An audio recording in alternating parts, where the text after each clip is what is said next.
என் லைஃப்ல என்னோட ஏசப்பா பெரிய வெள்ளிக்கிழமை அன்னைக்கு ஏசப்பா மத்தியானம் 3 மணிக்கு உயிர் விட்டார்.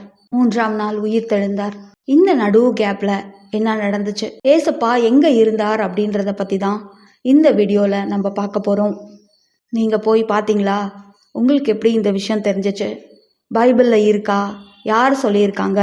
ஆண்டவரே இறங்கி வந்து சொன்னாரா? மாதா காட்சி கொடுத்து எங்கேயாவது பேசினாங்களா அப்படின்னு கேள்விகள் எழுப்ப வேண்டாம். இதை நற்செய்தியை திரிச்சு சொல்றதோ கிறிஸ்துவுக்கு முரம்பா சொல்றதோ கிடையாது. என்னோட மனசுல எழுந்த இந்த கேள்வியை தெரிஞ்சுக்கணுன்ற ஆசையோட நிறைய சர்ச் பண்ணி சில பேர் எழுதி வச்ச தியரியை படிச்சு இது உண்மைன்னு நம்பி நான் உங்களுக்கு சொல்ல வந்திருக்கேன். இது உண்மைன்னு நீங்க நம்பணும் அப்படின்றதுக்காக நான் சொல்லலை. இப்படியும் நிகழ்ச்சி இருக்கு, ஏத்துக்கிட்டா நம்மளுக்கு என்ன நல்லது நடக்கும்ன்றத மட்டும் நம்ம பார்த்தா போதும். இந்த வீடியோல இதை பத்தி நான் பேசணும்னு நான் நினைச்சிருக்கேன். மத்தியானம் 3 மணி அளவுல நாடெங்கும் இருள் உண்டாயிற்று அப்படின்னு பைபிள் சொல்லுது. ஏசப்பா 12 மணி அளவுல சிலுவையில் அறையப்பட்டதுக்கு அப்புறமே இருட்டு வர ஆரம்பிச்சிருச்சு. நிறைய பேருக்கு இங்க என்ன நடக்குதுன்னே ஒன்றும் புரியல. மேகம் கருப்பா அப்படியே இருந்துச்சு. மாதா, அருளப்பர் எல்லாரும் சிலுவைக்கு அடியில கிட்ட போய் நின்றுக்கிட்டு தான் ஏசப்பாவை பார்த்துட்டே இருந்தாங்க. அந்த நேரத்திலேயே இருட்ட ஆரம்பிச்சிருச்சு. மத்தியானம் 3 மணிக்கு இருள் உண்டாயிற்று. ஏசப்பா உயிர் விட்டதுக்கு அப்புறம் சூரியன் மறைஞ்சு போயிட்டான். நாடெங்கும் இருள் உண்டாயிற்று அப்படின்னு படிக்கிறோம். அந்த இருட்டுல ஏசப்பா உயிர் தெழுகிற வரைக்கும் அவர் எங்க இருந்தார் அப்படின்னு பார்த்தா ஆப்ரஹாம்ஸ் பாசம், அதாவது ஆதாமோட காலத்துல ஆதாம் பாவம் செஞ்சனால சாவு வந்தது. இதுலேருந்து நம்மளை மீட்கிறதுக்காக தான் மீட்பர் இந்த உலகத்துக்கு வந்தார். எத்தனையோ வருஷம் ரொம்ப தவம் இருந்து மீட்பருக்காக இந்த உலகம் எதிர்பார்த்து ஏசப்பாவை உலகத்துக்கு ஆண்டவர் அனுப்பி தன்னோட ஒரே மகனை மீட்புக்காக கொடுத்தார். ஏசப்பா தான் வந்த நோக்கத்தை நிறைவேற்றி வச்சார். இந்த உலகத்துல இருக்க ஜனங்களுக்கு நற்செய்தி அறிவிச்சார். பாடுபட்டு சிலுவையில் அறையப்பட்டு உயிர் விட்டார். கடவுள் ஏன் நம்மளுக்காக இவ்வளோ செய்யணும்? கடவுள் உலகின் மீது அன்பு கூர்ந்தார் அப்படின்ற ஒரு வசனம் நம்மளுக்கு தெரியும். ஏசப்பா ரொம்ப துக்கப்பட்டார். பெரிய வியாழக்கிழமை அன்னைக்கெல்லாம் அவர் கையெல்லாம் நடுங்குச்சு. மாதாவோட குரல் நடுங்குச்சு. மாதா ஏசப்பாவை ஆசிர்வதிக்க போகும்போதெல்லாம் அவங்க கை நடுங்குச்சு. இவ்வளோ கஷ்டத்தையும் இவ்வளோ துன்பத்தையும் மாதாவும் சரி ஏசப்பாவும் சரி மனசுல நொந்து போனாங்க. ஆனாலும் ஏசப்பா இந்த உலகத்துக்கு தான் வந்த நோக்கத்தை நிறைவேற்றி வச்சார். கடவுளுக்கு உகந்தவரா அவர் வாழ்ந்தார். ஏசப்பா கெத்சமனி தோட்டத்துல தந்தையே, நீங்க விரும்புனீங்கன்னா இந்த கிண்ணத்தை என்னிடத்துல இருந்து அகற்றி விடும்னு சொல்லி கதறி அழுகுறார். இரத்த வியர்வை சிந்துறார். வானத்துல இருந்து ஏஞ்சல்ஸ் வந்து அவரை திடப்படுத்துறாங்கன்றதையும் நம்ம படிக்கிறோம். இவ்வளோ கஷ்டப்பட்டு இந்த உலகத்துல இந்த பாவி ஜனங்களை காப்பாத்தணுமா? ஆண்டவர் நம்மள அன்பு செய்யறனால அவர் அந்த காரியத்தை அவர் செஞ்சு முடிச்சார். ஆண்டவர் இறந்ததுக்கு அப்புறம் நேரா எங்க போனார் அப்படின்னு பார்த்தா ஹேடஸ் அப்படின்ற இடத்துக்கு போறார். ஹேடஸ் 4 பிரிவுகளா பிரிஞ்சிருக்கு. முதல் பிரிவுல நீதிமான்கள் இருக்காங்க. அதை தான் ஆப்ரஹாம்ஸ் பாசம் அப்படின்னு சொல்றாங்க. ஏன்னா நீதிமான்களை ஆப்ரஹாம் மட்டும்தான் அந்த இடத்துல இருந்து அந்த ஆத்மாக்கள் கிட்ட எல்லாம் சொல்லிக்கிட்டே இருந்தாராம், நம்மளுக்காக ஒரு மீட்பர் வருவார், நம்ம இதே இடத்துல இருக்க வேண்டிய அவசியம் இல்லை, நம்மளை எல்லாரையுமே உயிர் தெள வச்சு அவர் விண்ணகத்துக்கு கூட்டிட்டு போவார் அப்படின்னு சொல்லி அவங்களுக்கு ஆறுதல் சொல்லிட்டே இருந்தனால தான் அந்த முதல் பிரிவா இருக்கிற ஹேடஸ்க்கு பேரு ஆப்ரஹாம்ஸ் பாசம் அப்படின்னு வச்சிருக்காங்களாம். 2வது பிரிவுல பார்த்தோம்னா நல்லவங்க, குட் பீப்புள் இருக்காங்களாம். 3வது பிரிவுல கொஞ்சம் பாவம் செஞ்சவங்க இருக்காங்களாம். 4வது பிரிவுல ரொம்ப துர்மார்க்கம் செஞ்சவங்க இருக்காங்களாம். ஏசப்பா மரித்ததுக்கு அப்புறம் அந்த பாதாளத்துக்கு தான் போனார். போய் ஆப்ரஹாமோட ஆண்டவரோட பிள்ளைங்களை அப்படியே அவர் எடுத்துக்கிட்டு உயிர் தெழும்போது அவங்களையும் சேர்த்து உயிர் தெள வச்சு அங்க விண்ணகத்துக்கு கூட்டிட்டு போயிருக்கார். இதுதான் அந்த கேப்ல நடந்துச்சு. இதை ஒரு தியரியா அவங்க எழுதி வச்சிருக்காங்க. நீங்களும் கூகுள்ல சர்ச் பண்ணீங்கன்னா உங்களுக்கு தெரியும், நீங்க படிச்சு பார்க்கலாம். இவ்வளோ பெரிய விஷயத்த ஆண்டவர் சீரியஸா எடுத்துக்கிட்டு செஞ்சிருக்கார். உலகம் தொடங்கினப்போ ஆதாம் ஏவாளோட காலத்துல அவங்க செஞ்ச பாவத்தால சாவு வந்தது. இந்த சாவுலேருந்து மனுஷனை மீட்கிறதுக்காக தான் ஏசப்பா உலகத்துக்கு வந்தார்.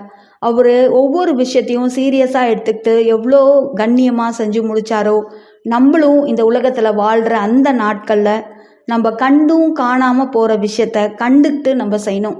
ஒரு தப்பு செஞ்சுட்டு நம்ம கண்டுட்டு அப்படியே யாரும் பார்க்கலன்னு சொல்லிட்டு நம்ம போக முடியாது.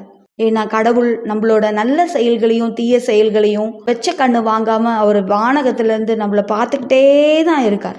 நம்மளுக்காக நம்ம பிறக்கும் போதே ஒரு ஏஞ்சலை கொடுத்துருக்கார். நான் உன்னை விட்டு விலகுவதும் இல்லை, உன்னை கைவிடுவதும் இல்லைன்னு சொன்ன அந்த கடவுள் வாக்கு மாறாத தேவன். அவரோட காரியத்தில் எல்லாமே கரெக்டாக இருக்கார். ஒரு விஷயத்தையும் அவர் பார்த்து பார்த்து மனுஷனுக்காக செஞ்சுட்டே இருக்கார். அந்த ஏஞ்சல் நம்ம பிறக்கும்போது நம்ம கூட வராங்க, இருந்ததுக்கப்புறம் அவங்க போயிடுவாங்க அப்படின்னு பார்த்தீங்கன்னா அது இல்லை. நம்ம உத்தரிக்கிற ஸ்தலத்தில் நம்ம இருக்கோம் அப்படின்னா அந்த நெருப்பில் அவங்களும் இருப்பாங்களாம். நம்மளுக்காக அந்த இடத்துல அவங்க இருந்து வேண்டிகிட்டே இருப்பாங்களாம். நம்மளை விண்ணகத்துக்கு எடுத்துகிட்டு போகிறது மட்டும்தான் அவங்களோட டார்கெட். நம்மளோட காவல் சமணசானவர் இருந்து நம்மளை பார்த்துக்குவாராம். இப்படி ஒரு விஷயத்தையுமே கடவுள் பார்த்து பார்த்து பார்த்து பார்த்து தான் நம்மளுக்கு செஞ்சிட்டே வந்துட்டு இருக்காரு. நீதியின்படி தண்டனை கொடுக்குற அந்த கடவுள் இரக்கத்தின்படி மன்னிப்பையும் நம்மளுக்கு கொடுக்குறாரு. அதனால எல்லாமே கடவுள் கரெக்டாக செய்யும்போது மனுஷனான நம்மளும் கரெக்டாக செய்யணும். உலகத்தின்படியே நம்ம போயிட்டு இருக்கக்கூடாது. ஒருத்தவங்க ஒரு கார் வாங்கிட்டா நம்மளும் ஒரு கார் வாங்கணும். நம்ம எப்படி ஆசைப்படுறோமோ கடவுளோட விஷயத்துலையும் நம்ம அதே மாதிரி தான் இருக்கணும். என்னோட காஃபி கப்பை நான் குடிச்சிட்டு அப்படியே வச்சிருவேன். 10 தடவை நான் அதை கிராஸ் பண்ணி போனாலும் வந்தாலும் சரி, நான் அதை எடுக்கவே மாட்டேன். எங்கள் அப்பா இதை பார்த்துட்டே தான் இருப்பார். நீ அதை கண்டுக்கலன்றதுக்காக அந்த கப்பு அங்கே இல்லைன்னு ஆயிடாதுன்னு சொன்னார் ஒரு வாட்டி. அப்பையிலேருந்து தான் நான் அந்த குனிஞ்சு அந்த கப்பை எடுத்துகிட்டு போய் மறுபடியும் நான் அங்கே வைப்பேன். இதே மாதிரி தான் நம்மளை கடவுள் பார்த்துட்டே தான் இருக்கார். நம்ம என்ன செய்கிறோம் ஏது செய்கிறோம் நம்ம கண்டுக்காமையும் அப்படியே போயிட்டா நம்ம செஞ்சது செய்யலை அப்படின்னு ஆகாது. இந்த விஷயத்த நம்மள மனசில் வச்சுக்கணும். நம்ம எல்லாருமே இந்த தபசு காலம் தியானிக்க வைக்கிது. ஆண்டவர் எதுக்காக இந்த உலகத்துக்கு வந்தார், எதுக்காக பாடுகள் பட்டார், எதுக்காக ரத்தம் சிந்தினார், எனக்காகவா, எனக்காக இவ்வளோ செஞ்சாரா, என்னோட பாவத்திலேருந்து என்னை மீட்கிறதுக்காக இவ்வளோ செஞ்சாரா. அப்போது நம்ம என்ன செய்யணும்? ஒருத்தருக்கு வேலை வாங்கி தரோன்னு சொல்லி நம்ம கூப்பிடுறோன்னு வச்சுக்கோங்க. 10 மணிக்கு வாப்பா, அந்த சார்கிட்ட பேசி உனக்கு ஜாப் வாங்கி தரேன்னு நம்ம சொல்கிறோம். அவரும் ஓகேன்னு சொல்லிடுறாரு. அடுத்த நாள் நம்ம கரெக்டாக 10 மணிக்கு போயிடுறோம். ஆனால் அவர் 10 மணிக்கு வரேன்ட்டு 10:15 10:20 வந்தாருன்னு வச்சுக்கோங்க. அவங்கள நம்ம என்ன திட்டுவோன்னு ஒரு வாட்டி நம்ம யோசித்து பார்க்கணும். உனக்கு நான் ஒரு ஃபேவர் பண்ணுறேன், உனக்கு வேலை வாங்கி தரப்போகிறேன், இதில் எனக்கு ஒரு 10 பைசா லாபம் இல்லை, ஆனாலும் நான் உனக்கு செய்கிறேன் அப்படின்னா நீ என்னோட முன்னாடியே இருக்கணும்ல அப்படின்னு நம்ம அங்கே எதிர்பார்ப்போம். எதிர்பார்ப்பு அப்படின்றது மனுஷன்ட்ட இருக்க மாதிரி தான் கடவுள்கிட்டையும் இருக்குது. கடவுள் நம்மளுக்காக உயிரை கொடுத்துருக்காரு, ரத்தம் சிந்தி சாத்தானோட பிடியிலேருந்து சாவுலேருந்து நம்மளை மீட்டிருக்காரு. அப்போது அந்த கடவுள் நம்மக்கிட்ட எவ்வளோ எதிர்பார்க்குறாரு. ஏன் பிள்ளை நல்லபடியாக என்ன மாதிரி இருக்கணும்னு தான் கடவுள் எதிர்பார்ப்பார். ஏசப்பா பிள்ளைங்க ஏசப்பா மாதிரி தான் இருக்கணும். அப்போது அவரோட பாதையில் நம்ம போகிறோமா, அவரு சொன்னதெல்லாம் நம்ம செய்கிறோமா? என்னை அன்பு செய்பவன் என் சிலுவையை சுமந்து கொண்டு என்னை பின் செல்லட்டும்னு சொன்னார். அப்போது இதெல்லாம் நம்ம செய்கிறோமா? நம்மளுக்கு ஒரு கஷ்டம் வந்தப்போ நம்ம எப்படி ரியாக்ட் ஆகிறோம்? இந்த உலகத்தில் வாழும்போது யாரையாச்சும் நம்ம ஹர்ட் பண்ணியிருக்கோமா? எதுக்காக ஹர்ட் பண்ணியிருக்கோம்? அதில் நம்மளோட லாபம் எவ்வளோ இருக்குது, அவங்களுக்கு வந்த நஷ்டம் எவ்வளோ இருக்குது, எல்லாத்தையுமே நம்ம சீர்தூக்கி பார்க்கணும். இந்த தபசு காலம் ஒரு சரியான நேரம். நம்ம எல்லாத்தையுமே தப்பு ரைட்டை நம்ம ஆழ்ந்து சிந்திச்சு பார்க்கணும். ஏன்னா இன்றைக்கி இருக்க உயிர் நாளைக்கு இருக்குமாங்கிறது கேரண்டி இல்லை. அப்போது ஆண்டவர் ஒரு நாளும் நம்மளுக்கு ஆயுள் காலத்தை கொடுத்துட்டே இருக்கார் அப்படின்னா அது அவர் கொடுக்கறது தான். நம்ம ஹெல்த்தியாக இருக்கிறனால நம்ம வாழ்கிறோன்றது நிச்சயமாக கிடையவே கிடையாது. இதை எல்லாத்தையுமே இந்த தபசு காலத்தில் உட்காந்து அலசி ஆராய்ஞ்சு பார்த்து ஆபிரகாம் அவங்களோட மக்களுக்கெல்லாம் நீதிமான்களுக்கெல்லாம் நீதி வழங்கிய அந்த கடவுள் நம்மளுக்கும் நீதி வழங்குவார். நம்மளோட செய்கிற நல்லதுக்கு எல்லாத்துக்குமே அவர் நம்மளுக்கு ஒரு நல்ல ஒரு பரிசு அவர் கொடுப்பார். தேங்க்யூ.